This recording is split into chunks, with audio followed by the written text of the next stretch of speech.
এবার বান্দার জিহ্বা কামড় পড়ার পরে বান্দা চোখের ইশারা দিয়ে আজরাইলকে বোঝানোর চেষ্টা করে। বান্দার চোখগুলা উল্টে যায়। বান্দার চোখগুলা যখন উল্টে যায় তখন বান্দা আর কোনো কথা বলতে পারে না। এবার আজরাইল বান্দার সামনে আইসা বান্দার বুকের মধ্যে হাতটা রাখবে। আমার নূরের নবী রাহমাতুল লিল আলামিন নবী বলে, উম্মতের দলেরা, যখন একটা বান্দার সামনে আইসা আজরাইলে বুকটার মধ্যে হাতটা রাখবে রে, তখন বান্দার কাছে মনে হবে সারা পৃথিবীর বড় বড় পাহাড়গুলা বান্দার বুকের মধ্যে চাপিয়ে দেওয়া হয়েছে। ওই বান্দা কষ্টে লাঞ্ছিত বঞ্চিত হয়ে যাবে।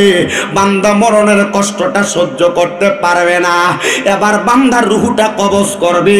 পয়গম্বর ইদ্রিস আলাইহিস সালাতু ওয়াস সালাম বলে, একটা বান্দা ইন্তেকাল করার সময় বান্দার রুহুটা যখন নিয়ে যায়, একটা জীবিত ছাগল এবং বকরিরে জীবিত অবস্থায় লটকায় দিয়া জীবিত অবস্থায় চামড়াটা টাইনা টাইনা ছিঁড়া ফেললে ওই বকরি যত কষ্ট হবে, বান্দার মরার সময় রুহুটা দেহ তাইকা আলাদা করলে বান্দার তত কষ্ট হয়ে যাবে। এ মুসলমান, মারা যাওয়ার সময় এমন কষ্ট দিবে, শুধু এমন কষ্ট দিবে না রে, রুহুটা কবজ করার পরে রুহ আজরাইল আলাইহিস সালাতু ওয়াস সালাম রে প্রশ্ন করবে, এ আজরাইল, এত তাড়াতাড়ি আমারে কোথায় নিয়ে যাও? যদি তুমি জানতা আমার আল্লাহ তাআলা আমার জন্য কত কঠিন আযাবের ব্যবস্থা করেছে, তাইলে তুমি আমার এত তাড়াতাড়ি নিয়ে যাইতা না।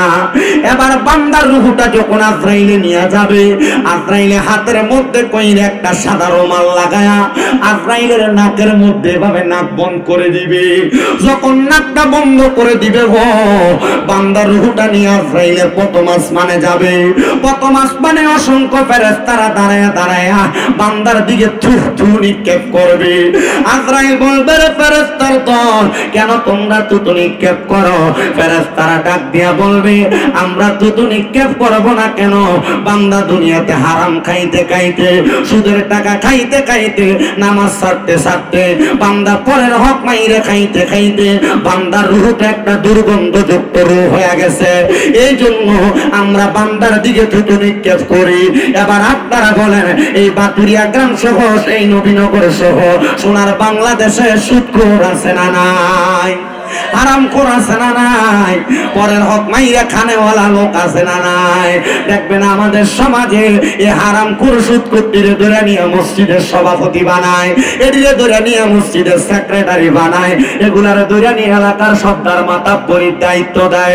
মনে রাখবারে তিরমিজি শরীফের সুনানের 2211 নম্বর হাদিস, আমার নবী কয়, কিয়ামতের আগে তোমরা তাকায়া দেখবা নিকৃষ্ট নিকৃষ্ট ব্যক্তিদের সমাজের নেতৃত্বের কাছে লাগাইব, সমাজের উন্নয়ন বড় বড় দাগের মধ্যে নিয়ে বসাইব।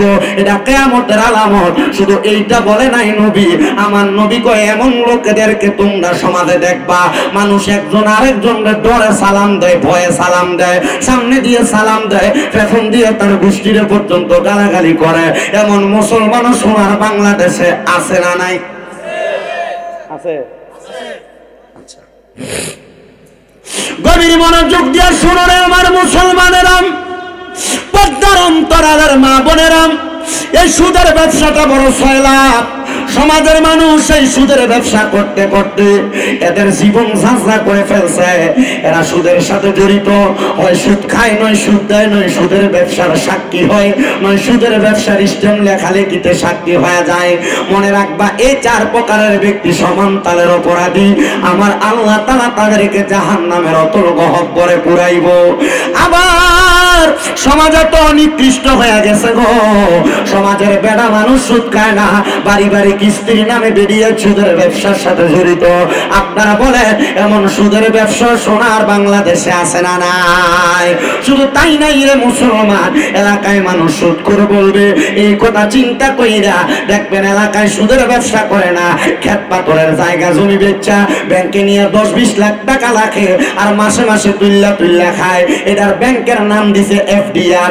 এটা করে 10 বছর পরে এই 10 লাখে 20 লাখ টাকা হয়। এই সুদের টাকা তুল্লা তুল্লা খাবার খায় না রে মুসলমান। আরেকটা সুদ আপনার বউ আপনার ফান দিয়া খাওয়ায়। এটা হইলো দেখবেন আপনার স্ত্রী আপনার মাঝে মাঝে আমারে কয় তুমি যে যা কামাই করো সব খরচ করো, আমরা বুদ্ধটার আমরা ভোলা মায়াটার তো ভবিষ্যৎ আছে, আয়ো না আমরা ব্যাংকের মধ্যে একটা ডিপিএস করি। এই ডিপিএস নামক সুদের ব্যবসাতে অনেকে জড়িত আছে। না রে মা, না রে ভাই বাবারা, না রে পর্দার অন্তরালের আমার আম্মুজিরা, এই হারাম দিয়া যদি তুমি তোমার জীবন সাজাইতে চাও, আমার আল্লাহ তাআলার কাছে তোমরা ধরা পড়ে যাইবা। কারণ আমার আল্লাহ তাআলা এমন ভাবে ধরবে, ইন্না বাতশা রাব্বিকা লাশাদীদের অন্তর্ভুক্ত কইরা আল্লাহর ধরা থেকে ছুটতে পারবা না, আমার আল্লাহ তাআলা শক্ত করে ধরে ফেলবে। এবার আপনারা বলেন, মৃত্যুর ভয়ঙ্কর আযাব থেকে বাঁচার জন্য আমাদের সবাইকে এমন হারাম খানা ছাড়ার দরকার আছে না নাই? শুধু সুদ না, আরো একটা হারাম খোর আমাদের সমাজে আছে। দেখবেন মা বাপ পড়ে যাওয়ার পরে ভাই ভাইয়ের সম্পত্তি বুঝিয়ে দেয় না, বোনের সম্পত্তি বুঝিয়ে দেয় না, এমন বেটারা বাংলাদেশে অভাব নাই। শুধু তাই না, দেখবেন ক্ষেত পাথরে ক্ষেতের রোয়া লাগায়, আলি লাগাই, ক্ষেত কোন গরু ক্ষেত কোন সব ক্ষেতের আগে ক্ষেতের লাইলে দিয়ে ব্যান গাড়ি চলতো, এখন ক্ষেতের গালা কাঁচাইতে কাঁচাইতে হাতের বান বানাইছে। এমন সিটার সুর জায়গা সম্পত্তি চুরি করে নেওয়ালা ব্যক্তিরও সোনার বাংলাদেশে অভাব নাই। এমন অনেক ব্যক্তি আছে যারা সমাজের মধ্যে মানুষকে ওজনে কম দেয়, ঠকায়, এমন ব্যক্তিরও অভাব নাই। মিথ্যা কথা বলে ব্যবসা করে, এমন ব্যক্তিরও অভাব নাই। সমাজের মধ্যে প্রতারণা করে মানুষের সঙ্গে সন্ত্রাসবাদী করে, এমন মানুষের সমাজের মধ্যে অভাব নাই। মনে রাখবারে মুসলমান, এই বেঈমান বেআমল বান্দা গুনাহ, যারা গুনার কামড়ে গুনাহ মনে করে, যারা সুদ খায় সে জানে সুদ খাওয়া হারাম, যারা ঘুষ খায় তারা জানে ঘুষ খাওয়া হারাম, যারা হারাম খায় তারা জানে এটা হারাম, যারা জমি দখল করে তারাও জানে এটা গুনার কাম, যারা পরের হক মাইরা খায় তারাও জানে এটা গুনার কাম, যারা মানুষের সাথে অপহরণ করে মিথ্যা কথা বলে বলে খাবার খায় এরাও জানে এটা হারাম কাম, এরা জাইনো হারাম কামটা করে। মনে রাখবেন, গুনাহকে গুনাহ জানি না যেই ব্যক্তি দ্বিতীয়বার আবার গুনার কাজ করে এটা কুফরি। আর এমন কুফরি করনেওয়ালা ব্যক্তি যদি মারা যায়, মারা যাওয়ার সময় এমন নিকৃষ্ট ভাবে মারা যাবে, শিয়াল কুত্তার মতো মারা যাবে, সন্তানও তার মারা যাওয়ার সময় কোনো উপকারে আসবে না, স্ত্রী উপকারে আসবে না। এবার আপনারা বলে, এমন হারাম মন্দ কাজগুলা আমরা সবাই পরিত্যাগ করার দরকার আছে না নাই? শুধু তাই নাই রে মুসলমানের দলেরা, মারা যাওয়ার পরে যখন এবার ফেরেশতারা থুতু নিক্ষেপ করবে, আজরাইল ফেরেশতা বলবে বান্দার রূহের মধ্যে দুর্গন্ধ হয়ে গেছে। আপনি মা বোনেরা যারা পর্দার অন্তরালে শুনতেছেন, ব্যাপারটা ভাবে চলবেন, পর পুরুষের সামনে যাবেন, স্বামীর অবাধ্য হবেন, নামাজ ছেড়ে দিবেন, পর্দা ছেড়ে দিবেন, লজ্জাস্থানের হেফাজত করবেন না। মনে রাখবেন, মারা যাওয়ার সময় আপনিও এমন ভাবে মারা যাবেন। এই পর্দার অন্তরালের মা বোনেরা, যুবক ভাইয়েরা, মুরব্বী বাবারা, এমন গুনার কাজ দ্বারা আপনারা পরিত্যাগ করেন। এবার যখন বান্দার রূহটা নেওয়ার পরে বান্দাটা দুনিয়ার জমিনের মধ্য থেকে বিদায় হয়ে আসমানের দিকে যাবে, এবার বান্দার কবরের মধ্যে নিবে না, বান্দার রূহটা আসমানের দিকে নিয়ে যাবে। রে বাবা, আমরা সবাই তো জানি বান্দার কবরের মধ্যে তিনটা প্রশ্ন করে, মান রব্বুকা ওয়া মান দীনুকা ওয়া মান নাবিয়ুকা ওয়া মান হাযার রাসূল। কিন্তু না না না, যারা কুফরি করে, যারা বেঈমান, যারা মুশরিক, এদের কবরে কোনো প্রশ্ন নাই, ডাইরেক্ট সিধা শুরু। এদের কবরের মধ্যে আযাব আর আযাব থাকবে। নবী গো, কেন আযাব আর আযাব থাকবে? বলে, কবরের মধ্যে যাওয়ার পর বান্দা যখন কবরের মধ্যে যাবে, ওই বান্দাটা কবরের মধ্যে যাওয়ার সাথে সাথে বান্দার আযাব শুরু হয়ে যাবে। নবী গো, এই কুফরি করনেওয়ালা, হারাম খাবার খানেওয়ালা এমন ব্যক্তিদের কবরে কেমনে আযাব শুরু হবে আপনি বলেন না? নবী আমার বলে, এক নাম্বার আযাব যখন শুরু হবে, বান্দার জাহান্নামের আগুনে সর্বনিম্ন 3000 বছর আগুনের মধ্যে পুরাইব। এই মুসলমানেরা 3000 বছর আগুনে পুরাইব।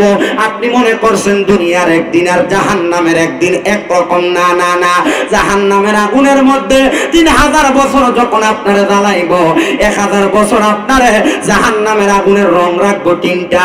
লাল রঙের আগুনের মধ্যে আপনারা 1000 বছর জ্বালায়া এবার আগুনের রংটারে সাদা বানাইব। সাদা রঙের আগুনের মধ্যে 1000 বছর জ্বালায়া আপনার আগুনের রংটারে কালা বানাইব। আরো 1000 বছর জাহান্নামের আগুনে জ্বালাইব। জ্বালানোর পরে আপনার তাকাসসুর নামক একটা জায়গাতে দাঁড় করানো হবে। বলবে, বান্দা কি বলবা বলো? আপনারা যদি কোনো অন্যায়ের কারণে 1 ঘন্টা টানা মাইর দেওয়া হয়, আপনি মাইর খাওয়ার পরে বলবেন, হ্যাঁ আমি অন্যায় করেছি। কিন্তু বান্দারে 3000 বছর জ্বালানোর পরে বান্দারে যখন বলবে, কি বলবা বলো? বান্দা তখন 3 বার তার জবান দ্বারা বলবে, ময় ময় ময়। বান্দা বলবে, পানি পানি পানি। বান্দা বান্দারে পানি দেওয়া হবে। সাহাবায়ে কেরাম বলে নবী গো, ও মায়ার নবী আপনার কাছে জানতে চাই বান্দারে কি তখন পানি দেওয়া হবে? আমার নবী বলেন নাম, হ্যাঁ পানি দেওয়া হবে। নবী গো কেমন পানি? এটা দুনিয়ার কোন পানির মতো পানি না। এ বাবা, দুনিয়ার জমিনের মধ্যে আপনি পানি খান একটা পাত্র কাচের হয়, স্টিলের হয়, প্লাস্টিকের হয়, মেলামাইনের হয়, কিন্তু জাহান্নামীদেরকে যখন পানি দেওয়া হবে গরম লোহার উত্তপ্ত একটা মগের মধ্যে করে দেওয়া হবে। আগুনের কয়লা যেমন, জাহান্নামীর পানির পাত্রটা ঠিক তেমন হবে। এই জাহান্নামীদেরকে যখন পানি দেওয়া হবে রক্ত এবং পুজ জাহান্নামীদেরকে দেওয়া হবে। নবীর হাদিস বলে এই রক্ত পুজকে হাদিস শরীফের ভাষায় বলে তিনাতুল খাবাল। এই তিনাতুল খাবাল যখন দিবে সাহাবায়ে কেরাম আমার নবীর সামনে বসা 70 জন আমার নবীরে বলে নবী গো তারা কি সেই পানি পান করবে? নবী কয় হ্যাঁ পান করবে। তারা পিপাসার্ত হইয়া অন্যান্য জাহান্নামীদের রক্ত এবং পুজ পান করবে। রক্ত পুজগুলা যখন তারা পান করবে তাদের জিহ্বাটা, তাদের পেটের নাড়ি ভুঁড়িগুলা পয়চা পয়চা কইলা কইলা তাদের পায়খানা রাস্তা দিয়ে নিচের দিকে পড়তে থাকবে। 40 জন সাহাবায়ে কেরাম বেহুশ হয়ে গেছে, 30 জন সাহাবায়ে কেরাম গড়াগড়ি করে কাঁদতেছেন। মায়ার নবীর অন্যান্য সাহাবায়ে কেরাম ডাক দিয়া কয় ইয়া রাসূলুল্লাহ, ও মায়ার নবী গো আপনার কাছে জানতে চাই আপনি বলেন না বান্দারে এমন শাস্তি দেওয়া হবে, কিন্তু যারা মুমিন, যারা মুসলমান তাদের অবস্থা কেমন হবে? যারা হারাম খায় নাই আমার নবী কয় তাদের জন্য সুখবর, ইন্নাল্লাযীনা আমানু ওয়া আমিলুস সলিহাতি উলাইকা হুম খায়রুল বারিয়া।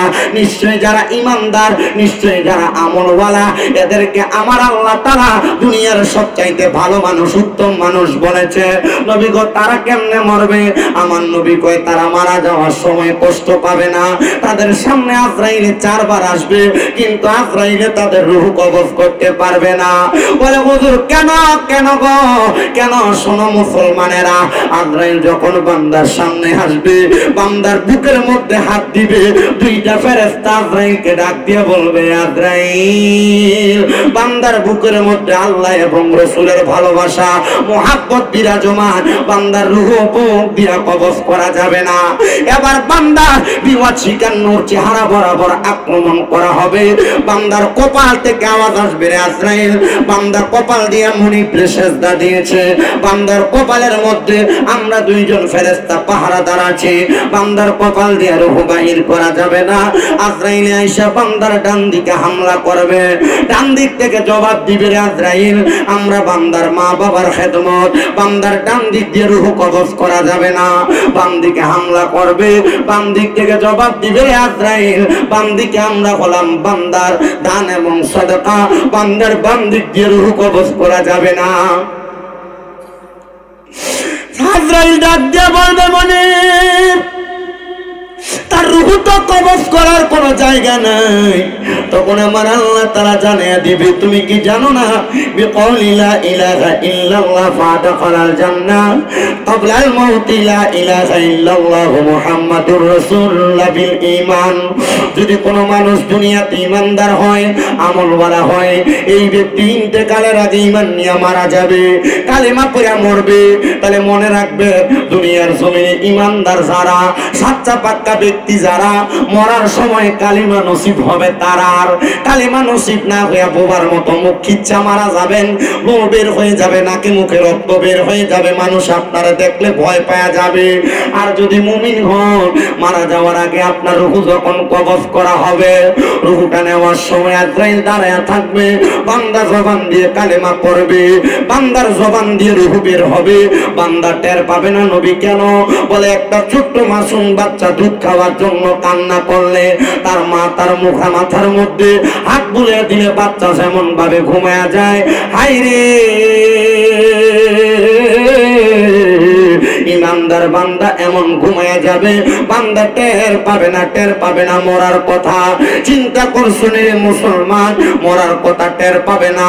এবার রূহ কবজ করার পরে বেঈমানের রূহ যখন আজরাইলের নাকের মধ্যে কাপড় লাগায়, কিন্তু ইমানদারের রূহ নেওয়ার সময় আজরাইলে কাপড় লাগাবে না, রূহটা এমনি উপরের দিকে নিয়ে যাবে।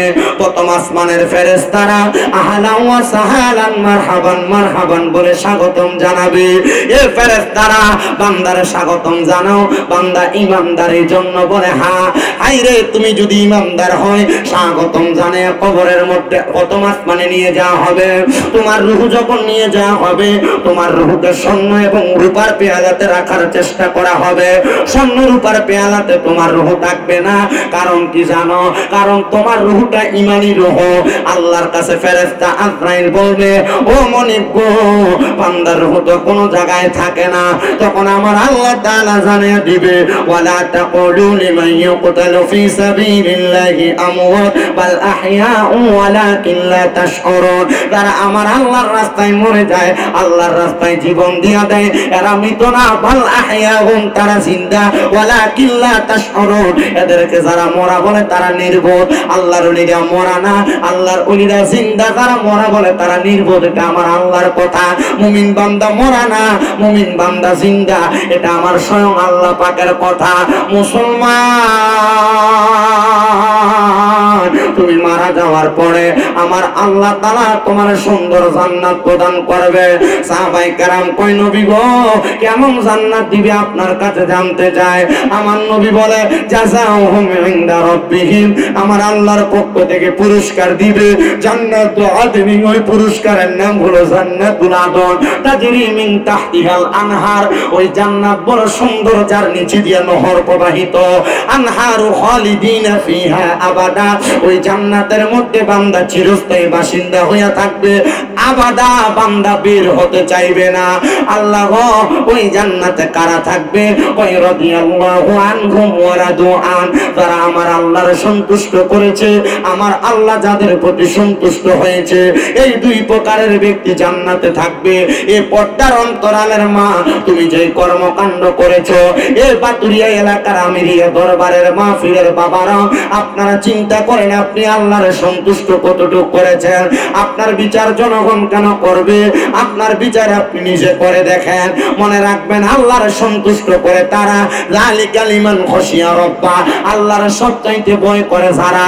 এবার আপনারা বলেন আল্লাহকে যারা ভয় করে তারা কোনোদিন নামাজ ছাড়ে না, আল্লাহরে যারা ভয় করে রোজা ছাড়ে না, আল্লাহকে যারা ভয় করে তারা পরের হক মাইরা খায় না, আল্লাহকে যারা ভয় করে মিথ্যা কথা বলে না, আল্লাহকে যারা ভয় করে ফায়সা কথা বলে না, আল্লাহকে যারা ভয় করে মহিলারা বেপরদা চলে না, আল্লাহকে ভয় করনেওয়ালা মহিলারা স্বামীর অবাধ্য হয় না, আল্লাহকে ভয় করনেওয়ালা মহিলারা নামাজ ছাড়ে না, আল্লাহকে ভয় করনেওয়ালা মহিলা কোনোদিন পরকীয়াতে লিপ্ত হয় না। এবার আপনারা বলে আমরা সবাই ওই আল্লাহরে ভয় করি কি করি না? সবাই করে, কিন্তু অনেকে মাতেন না। আল্লাহর ইবাদত নামাজ, 2 নাম্বার তেলাওয়াতে কোরআন, 3 নাম্বার পিতামাতার খেদমত। এই 3 মাধ্যমে আল্লাহরে খুশি করা যায়। আসেন আমরা জবান খুলে আল্লাহরে খুশি করার জন্য কোরআনের তেলাওয়াত করি। ফি শানে হাবিবিহি ওয়া মাহবুবিহি ওয়া মা'শুকিহি মুখবিরা ওয়া আমিরা, ইন্নাল্লাহা ওয়া মালাইকাতাহু ইউসাল্লুনা আলান নবী ইয়া আইয়ুহাল্লাযীনা আমানু সাল্লু আলাইহি ওয়া সাল্লিমু তাসলিমা। আল্লাহুম্মা সাল্লি, মুহাব্বত নিয়ে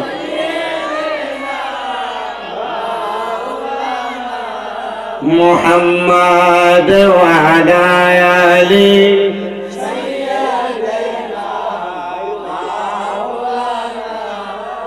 বেবে দেখো মনে মনে প্রেমনি করছ নবীর সনে, নইলে ঠেকবা রোজ হাসরে মুহাম্মদ ইয়া রাসূলুল্লাহ।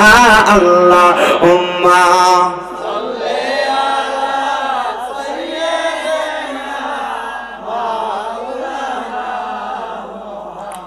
ওয়া আলা আলি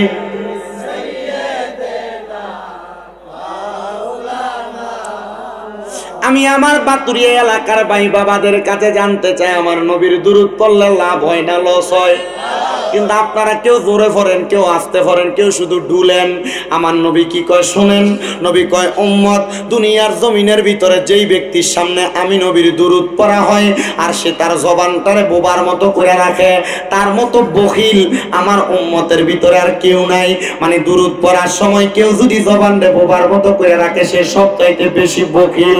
এরপরে আমার নবী কয় উম্মতের দলেরা দুনিয়ার জমিনের মধ্যে যেই ব্যক্তি আমি নবীর প্রতি যত বেশি দুরূদ শরীফ আদায় করবে জান্নাতের মধ্যে সেই ব্যক্তি আমি নবীর তত কাছাকাছি থাকবে।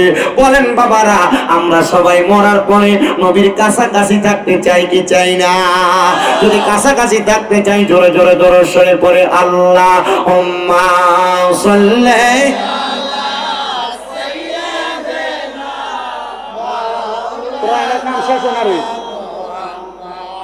وعلى آل سيدنا নূর নবীজির ফসিনা মুবারক মিসকের চাইতে আরো সুগ্রাণ, সাহাবীরা আতর রূপে করতেন তাহা ব্যবহার। আল্লাহুম্মা সাল্লি মারহাবা। কয়েক হাজার মানুষ দিল শুরু করে মাদ ওয়ালা আলি সাইয়্যিদিনা লা ইলাহা ইল্লাল্লাহু লা ইলাহা হাসবি রাব্বি জাল্লাল্লাহু পড়েন মাফি নূর মুহাম্মদ পড়েন নূর মুহাম্মদ ও লা ইলাহা লা ইলাহা লাহু লা ইলাহা আল্লাহ আদম হাওয়া বানাইলা তুমি বেহেশতের মাঝে রাখিলা। বলেন আদম নাইলা আল্লাহ বেহেশতের মাঝে রাখিলা। আবার হিকমতে গুণ দম খাওয়াইয়া দুনিয়াতে পাঠাইলা। লা ইলাহা ইল্লাল্লাহু লা ইলাহা আরে অনেক দূরে মদিনা আমরা কেমনে যাব জানি না। বাতুরিয়ার মানুষ মদিনা যাইতে চাই কি চাই না? এ বাবা কারা কারা যাইতে চায় ডান হাতটা তুলে আমার আল্লাহরে দেখায় আর জবাব দিন নারায়ে তাকবীর আল্লাহু আকবার নারায়ে রিসালাত ইয়া রাসূলুল্লাহ। এটা দিয়ে আপনারা রাধিকা বাজারটা পার হইতে পারতেন না, এয়ারপোর্ট যাবেন দূরের কথা। মদিনা যদি যাইতে চাও জবান খুলে জজবাওয়ালা আওয়াজ দেওয়া লাগবে। আমার মাথাটার দিকে তাকান, মাত্র 3 মাস হয় আমি মদিনা জিয়ারত করে বাংলাদেশে আসছি। আমি নবীর রওজার সামনে যাইয়া আমি আমার নবীজিরে কইছি ইয়া রাসূলুল্লাহ আমার মনে বড় শখ ছিল আপনার রওজা জিয়ারত করব, কিন্তু এত তাড়াতাড়ি যে আল্লাহ কবুল করবে আমি বুঝছি না গো নবী। মায়ার নবী গো আপনার রওজা মুবারক দেইখা আমার মনে একটা শান্তি লাগছে গো নবী। এখন আমার মনে একটা আশা জাগছে, আপনি নবী রওজা এত সুন্দর, না জানি আপনি নবী দেখতে কত সুন্দর। নবী গো আপনি নবীজির একবার চেহারা মুবারক আমি আশিককে দেখাইবেন। আরেকটা কথা বলছি ইয়া রাসূলুল্লাহ আমার মরণের আগে যেহেতু আপনার রওজা মুবারক দেখছি, আপনার চেহারা মুবারক দেখতে চাইছি। ও মায়ের নবী বাংলাদেশে কত আপনার আশিকরা কান্দে, এরা মক্কা মদিনা আসতে চায়, এদেরকে মক্কা মদিনা আইনেন। আমি সিন্ধুয়াটা আল্লাহর কাবা ঘরের চাদরটার মধ্যে গিলাপটার মধ্যে ধরে দোয়া করছি, আল্লাহ বাংলাদেশের মসজিদের ভিতরে এক ওয়াক্ত নামাজ পড়লে এক ওয়াক্তের সওয়াব পাওয়া যায়। জানো নিরে বাতুরিয়া মুরিয়া দরবারের মুসলমানেরা আমার নবীর রওজা মুবারকের সামনে মসজিদে নববীতে এক ওয়াক্ত নামাজ পড়লে 50,000 ওয়াক্তের সওয়াব পাওয়া যায়। আইরে বাতুরিয়ার মসজিদের ভিতরে এক ওয়াক্ত নামাজ পড়লে এক ওয়াক্তের সওয়াব পাওয়া যায়। আল্লাহর কাবা ঘরের সামনে যাইয়া এক ওয়াক্ত নামাজ পড়লে 1 লক্ষ ওয়াক্তের সওয়াব পাওয়া যায়। আইরে মুসলমান তোমার হায়াত হায়াতে জীবনে কোন দিন তুমি 1 লক্ষ ওয়াক্ত নামাজ পড়বা আমি জানি না। যদি নামাজটা পড়তে না পারো তাইলে মরার পরে জীবনে শান্তি পাইতা না। এই জন্য আমার আল্লাহর কাছে নিয়ত করো, আল্লাহ একবার মক্কা মদিনা যাইতাম। আমি যেই দিনে হাদিস পড়ছি মান যারা কবরি ওয়াজাবাত লাহু শাফাআতি ইয়াউমাল কিয়ামা, আল্লাহর নবীর রওজা যে জিয়ারত করলো তার জন্য আমার নবীর সুপারিশ সওয়াবি বয়া যায়। ওই দিনে নিয়ত করছি নবীর রওজা জিয়ারত করব। তোমার কাছে যদি 2-3 লাখ টাকা হইলে তুমি ক্ষেত পাথরে জায়গা কিনো, বাড়ির জায়গা কিনো। তোমার কাছে 1 লাখ টাকা হইলে ব্যাংকে নিয়ে রাখো, সন্তান আত্মীয় স্বজনদের তুমি টাকা দিয়া যাইবা, তারা গান বাজনা করব, তাদের মতো ব্যবহার করব। মরার পরে কবরে তুমি আযাব সহ্য করবা না রে না। সন্তানের জন্য ভবিষ্যতের চিন্তা করে টাকা না জমায়া এই টাকা দিয়ে মক্কা মদিনা যাও। মক্কা মদিনা যাইয়া মক্কার ঘরটা দুইরা দুইরা দোয়া করে আইবা, দেখবা তুমি দিয়া যাওয়া লাগবে না, আল্লাহ তাআলা তোমার সন্তানদের অফুরন্ত বরকত দান করব। এত শান্তি লাগে মক্কা মদিনা গেলে, আব্বারে বুঝতে পারবা কত শান্তি লাগে। মক্কার ঘরটা যখন তাওয়াফ করে, হাজরে আসওয়াদ পাথরটার ভিতরে যখন সুমা দেয়, কাবার গিলাফটার ভিতরে যখন আশেকরা ধরে, এদের কলিজাটা ঠান্ডা হয়ে যায়। আইরে মক্কা তাওয়াফ কইরা যখন মক্কা শরীফের একবারে মাকাম ইব্রাহিম বরাবর একটা রাস্তা দিয়ে সামনে দিয়ে হাইটা সাফা গেট দিয়ে ঢুকে, সাফা মারওয়ায় দৌড়াদৌড়ি করলে বড় শান্তি পাওয়া যায়, বড় আরাম পাওয়া যায়। এই সাফা মারওয়া পাহাড় দিয়া বের হইয়া সামনে বাইর হইলা আবু জাহেলের বাড়িটার পেছন দিয়া নবীজির ঘর মোবারক, যেই ঘরে আমার নবীর মিলাদ হইছে, জন্ম হইছে, ওই ঘরের সামনে গেলে বড় শান্তি পাওয়া যায়। মদিনা শরীফের একবারে বাবে জিব্রাইলের দরজার পাশে দিয়া একটা দরজা আছে, যেই দরজা দিয়া জান্নাতুল বাকিতে ঢুকে ফজরের পরে আসরের পরে সেখানে ঢুকলে যে একটা ঠান্ডা বাতাস গায়ে লাগে, অন্তরে বড় শান্তি পাওয়া যায়। ওই মদিনা শরীফের ডান বরাবর 310 নাম্বার গেট দিয়া বের হইলে 10 মিনিট হাঁটলে মসজিদে কোবা, যেই মসজিদে 2 রাকাত নামাজ পড়লে একটা উমরা হজের সওয়াব পাওয়া যায়। কোবা মসজিদ আর মসজিদে নববী মদিনা শরীফের মাঝ বরাবর আমার নবীর কলিজার টুকরা আহলে বায়াতের সদস্য মা ফাতেমার বাড়িটা, এটার পাশে আমার নবী ইন্তেকাল করার পরে যে পানি দিয়া গোসল দিছে বীরে গারস ওই জায়গায়। আইরে তোমার কি মনটা চায় না সেখানে যাইতে? এটার পাশেই খন্দকের যুদ্ধের ময়দান, এটার পাশেই মসজিদে কেবলাতাইন 2 কেবলার মসজিদ, এটার পাশে সাবা মসজিদ, এটার পাশে অনেক আল্লাহ তাআলার রহমত বরকত ঘটিত।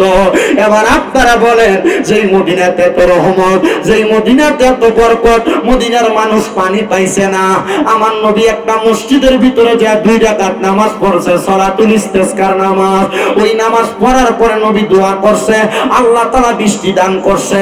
ওই মসজিদের নাম দিছে মসজিদে গামামা। এই জায়গার ভিতরে গেলে বড় শান্তি পাওয়া যায়, বড় আরাম পাওয়া যায়।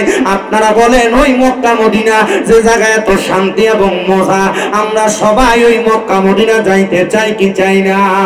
যারা যারা যাইতে চাই জবান খুলে একটা তাকবীর হবে, নারায়ে তাকবীর, আল্লাহু আকবার, নারায়ে রিসালাত, ইয়া রাসূলুল্লাহ, নারায়ে গাউসিয়া, আহলে সুন্নাত ওয়াল জামাত, আমিরিয়া দরবার শরীফ।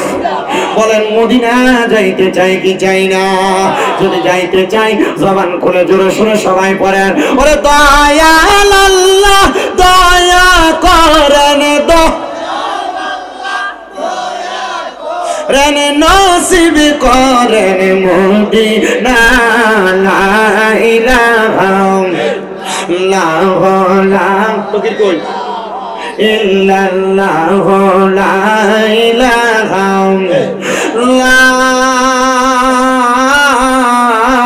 ইল্লাল্লাহ ইল্লাল্লাহু মুহাম্মাদুর রাসূলুল্লাহ সাল্লাল্লাহু আলাইহি ওয়াসাল্লাম। হে আমার বাতুরিয়া আমিরিয়া দরবারের ভাই বাবারা, বন্ধুরা, আমরা তো আজকের মাহফিলে খাবারের জন্য টাকা পয়সার জন্য আসি নাই, আসছি মহান মনিবের খুশির জন্য।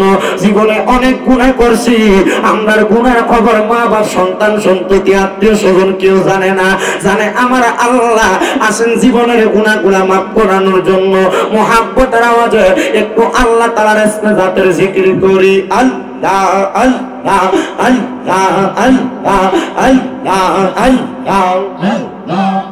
সুন্দর করেন, সুন্দর করেন।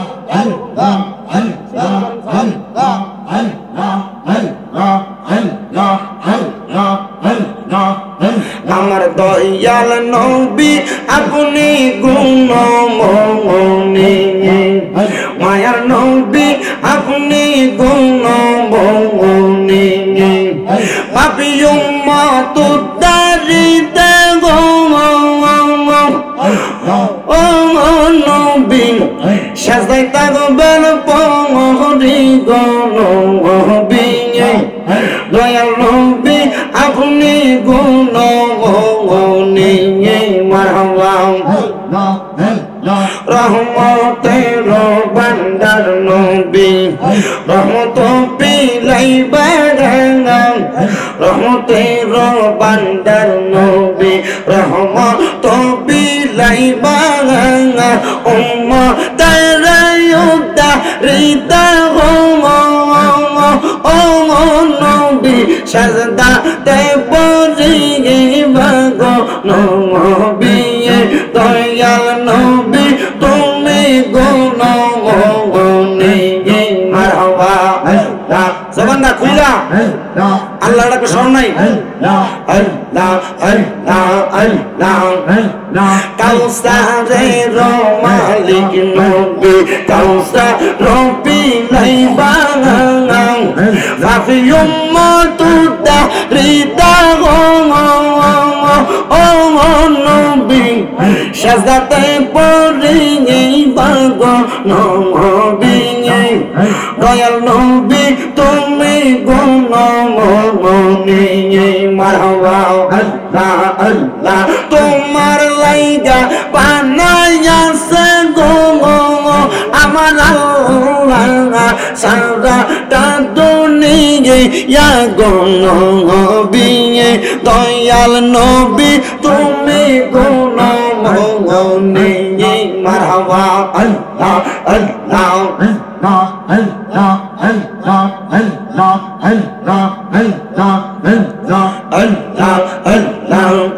আমার নবীর প্রেমে পাগল হইলে, নবীর প্রেমে পাগল হইলে আল্লাহ তাআলা খুশি, নবীর দরদ পড়ব দিবানিশি, মারহাবা আল্লাহ আল্লাহ আমার নবীর প্রেমে সে হয় মাঙা তাঙাল, তাহার সম্মান রয়েছে কাল,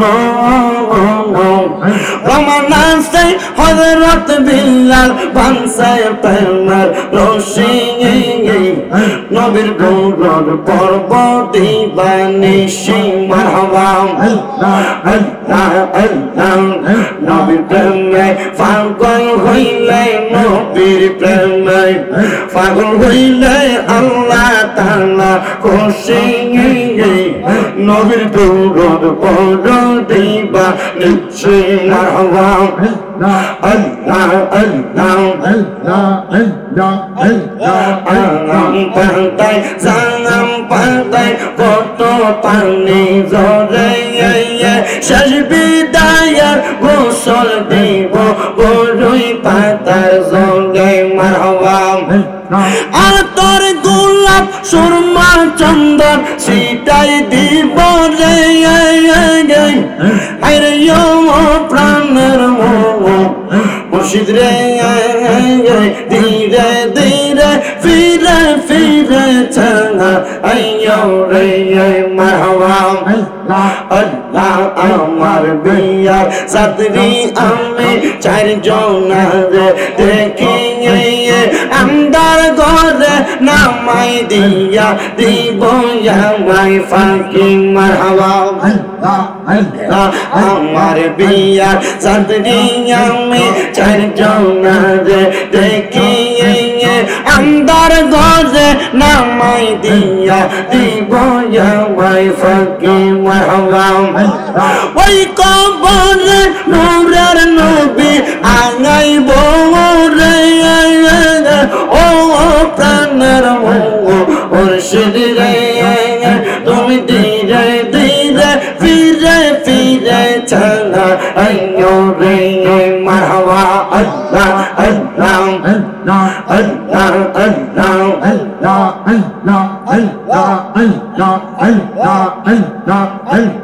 আল্লাহ তালে মা ফাতেমা হাসান হোসেন নবীর জানার জান গো তিনি কোরআনের দোয়ান ববে আর নাই রে দোয়ান ববে আর নাই রে দোয়ান মুশকিল কুশার নাম লং করিয়া যতন ববে আর নাই রে দোয়ান মারহাবা আল্লাহ আল্লাহ আল্লাহ মুশকিল কুশা কেমন দোয়ান চিনলাই না রে সেই নামেরই দোহাই দিলে দূরে যাই সমর ববে আর নাই রে দোয়ান মারহাবা আল্লাহ আল্লাহ আল্লাহ নবী মুশকিল কুশা তিনেতে একজন আল্লাহ